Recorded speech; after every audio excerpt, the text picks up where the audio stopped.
اللہ صلی اللہ علیہ وسلم کے وصال کے وقت جو آخری وصیتیں آپ نے فرمائی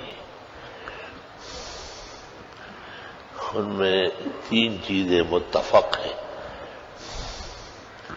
محدثین نے تسلیم کیا ہے۔ ایک تو آپ نے امت کو نماز کی تاکید فرمائی، علیکم بالصلاۃ، نمازوں کا بہت خیال رکھنا۔ نماز نہ پڑھنے کی اصولاً کوئی وجہ نہیں ہے، کھڑے نہیں ہو سکتے تو کہتے بیٹھ کر، بیٹھ نہیں سکتے تو لیٹ کر، سر کے اشارے سے پڑھ، پانی نہیں استعمال کر سکتے تو تیمم کر لیں، ارکان نہیں ادا کر سکتے تو کہتے اشارے سے پڑھ لیں،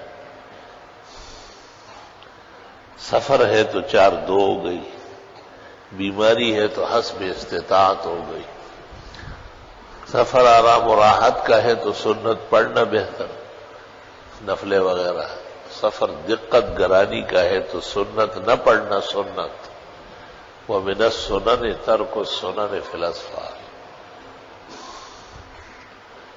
کوئی ایسی وجہ نہیں بنتی ہے جس میں مومن نماز نہ پڑھے، سوائے اس کے کہ اللہ تعالیٰ کی طرف سے گرفت ہو اور قہر ہو، نحوست ہو۔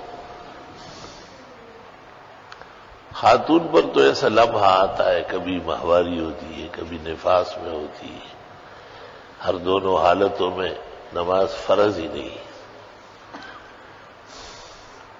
اور روزہ تو فرض ہے لیکن رکھے گی نہیں، بعد میں رکھے گی۔ دوسری تاکید آپ نے یہ فرمائی کہ اپنے ماتحتوں کے ساتھ حسن سلوک کرو۔ آپ کو اس کی بڑی فکر رہتی تھی کہ بادشاہ رعایا کے ساتھ، آقا، غلام اور نوکر چاکر کے ساتھ حسن سلوک کریں۔ والد اپنے بال بچوں کے ساتھ، خاوند بیوی کے ساتھ، استاد شاگردوں کے ساتھ، محتمم منتظم طلباء کے ساتھ، ماتحت اتنے جہاں کہیں ماتحت ہوں گے، جس کا کوئی نہیں ہے اس کا پوچھنے والا اللہ ہے، اس کے ساتھ انصاف کرو، ان کے حقوق و آداب کا بہت خیال رکھو۔ اور تیسری بات آپ نے یہ کہی کہ عورتوں کا خیال رکھو۔ عورت ماں بھی ہے، اس کے بھی حقوق و آداب ہے۔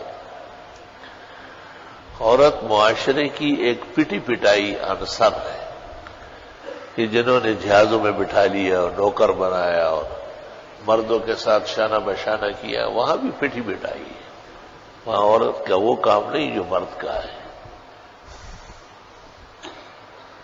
اور ہر دور اور ہر زمانے میں عورت قابل رحم ہے، عورت کو مدد چاہیے، عورت کو گھر چاہیے، عورت کو پردہ رکھنے والا چاہیے۔ علماء کہتے ہیں کہ حقوق میں آداب کے درجے میں ماں مقدم ہے اور احکام کے درجے میں بیوی مقدم ہے۔ اس لیے اگر کوئی شخص مر جائے، اس کی اولاد نہیں ہے، تو بیوی کا 1/4 حصہ ہے، اور اگر اولاد ہے تو نصف ہے۔ اور ماں باپ کے لیے تو ماں کا 1/3 ہے، باقی باپ کا، لیکن جب اولاد نہ ہو اور اگر اولاد ہے تو 1/6 تو یہ حصہ کیوں کم کیا گیا؟ حقوق اور زندگی بیوی کے ساتھ ہے۔ بیوی پرائی عورت ہوتی ہے اور آپ کے رشتے سے جڑتی ہے، پرائے کو اپنا کرنا یہ کارنامہ ہے۔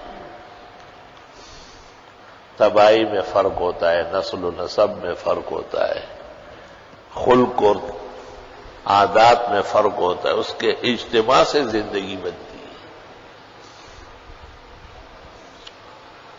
آپ نے کہا ہے کہ عورت بائیں پسلی سے پیدا ہے، یعنی اس کے مزاج میں، کلام میں یا کاموں میں قدر کمی ہے، ٹیڑھ ہے۔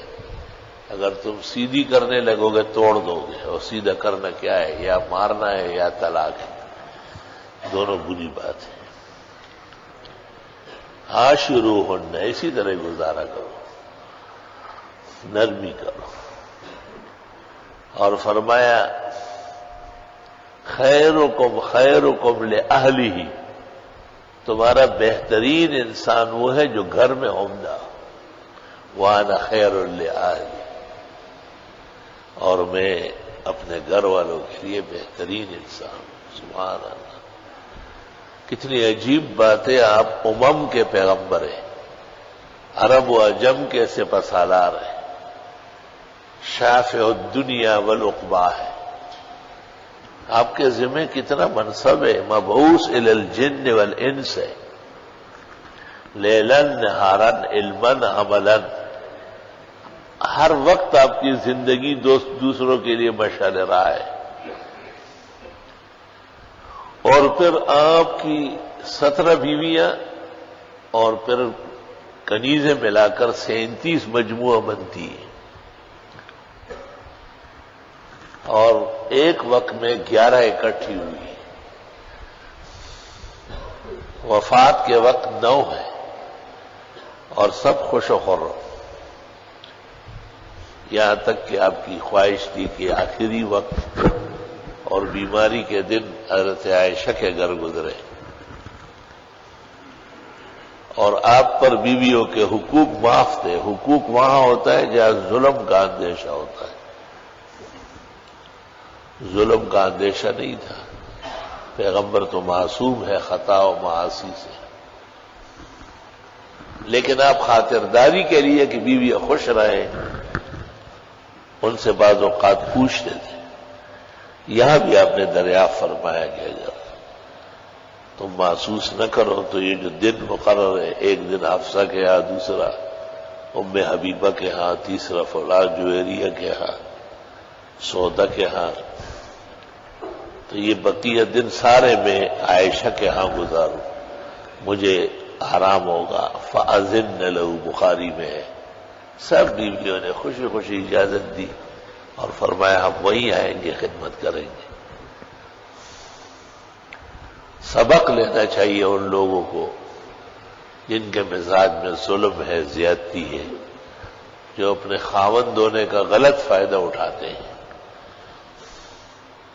انہیں سبق لینا چاہیے۔ اتنے بڑے کر فر کے پیغمبر کو اتنے چہل پہل کی یاداشتیں آپ سے وابستہ ہے، اور آپ کی ہر ادا شریعت ہے، آپ کی پوری زندگی اسوہ حسنہ ہے۔